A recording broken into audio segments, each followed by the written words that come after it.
नमस्कार दोस्तों, स्वागत है आपका मेरे चैनल गोविंद गोपाल में। फिर से एक बार दोस्तों 40 दिन के लंबे इंतजार के बाद आखिर चुनावी पर्व अब समाप्त हो चुका है। 4 जून को परिणाम घोषित हो चुके हैं और केंद्र में किसकी सरकार बनेगी ये आप सब भली भांति जानते हैं। लेकिन चलिए, इस बार विपक्ष भी खुश है क्योंकि वो भी एक अच्छे बहुमत के साथ विपक्ष में खड़ा होगा, ताकि संसद में कोई भी फैसले लेने से पहले उन्हें उनका सामना करना पड़ेगा और काफ़ी तर्क करने होंगे। इससे शिक्षा मित्रों को बस इतना फ़ायदा हो सकता है कि जब कभी भी संसद में या विधानसभा में शिक्षा मित्रों संबंधित मुद्दे उठाए जाते थे तो शायद उसके परिणाम इतने अच्छे नहीं निकलते थे। लेकिन शायद विपक्ष अब अगर शिक्षा मित्रों का मुद्दा उठाएगा या और अन्य मुद्दे भी जो उठाएंगे उनका प्रभाव सरकार पर ज़्यादा पड़ेगा और उसको करने के लिए सरकार पर दबाव भी बनेगा।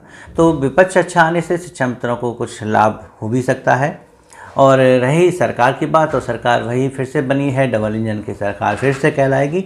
तो इसका फ़ायदा भी शिक्षा मित्रों को मिल सकता है, क्योंकि शिक्षा मित्र अब इंतजार कर रहे थे कि जैसे ही ये चुनावी पर्व समाप्त होगा उसके बाद उनकी फ़ाइल सामने आएगी। जो कमेटी की रिपोर्ट थी, कमेटी की रिपोर्ट जो है तैयार कर चुकी है शिक्षा मित्रों से संबंधित प्रस्ताव को। यही बताया जाता था कि माननीय मुख्यमंत्री तक वो पहुँचेगी, उसके बाद जल्दी ही घोषणा होगी, लेकिन तभी चुनाव आ गए थे।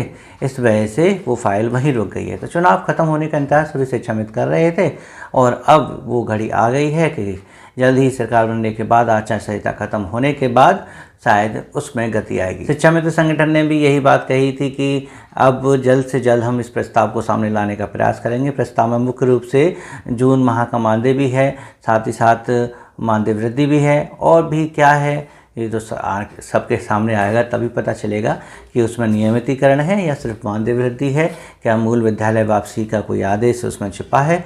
ये सारी बातें कमेटी की रिपोर्ट सामने आने के बाद ही आ पाएंगी। लेकिन चलिए, आज 5 जून है और हमारी तरफ से आपको पर्यावरण दिवस की हार्दिक शुभकामनाएं। सभी जो है एक एक पेड़ अवश्य लगाएं।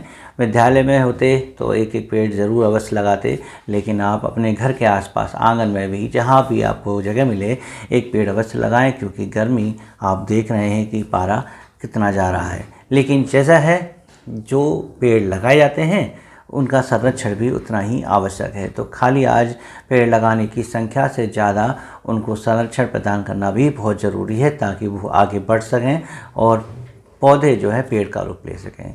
तो पर्यावरण दिवस की आपको हार्दिक शुभकामनाएं। और हमारे माननीय मुख्यमंत्री जी का भी आज जन्मदिवस है, तो उनको भी हार्दिक हार्दिक बधाइयाँ, शुभकामनाएं जन्मदिन की। तो दोस्तों, आज बस इस वीडियो में इतना ही था। हम अब रेगुलरली आपको अपडेट देते रहेंगे और साथ ही साथ बेसिक शिक्षा की भी खबरें देंगे और अन्य बिंदुओं पर भी आपसे बातें क्या करेंगे। जल्द मिलेंगे आपसे अगली वीडियो में। तब तक के लिए नमस्कार, जय हिंद।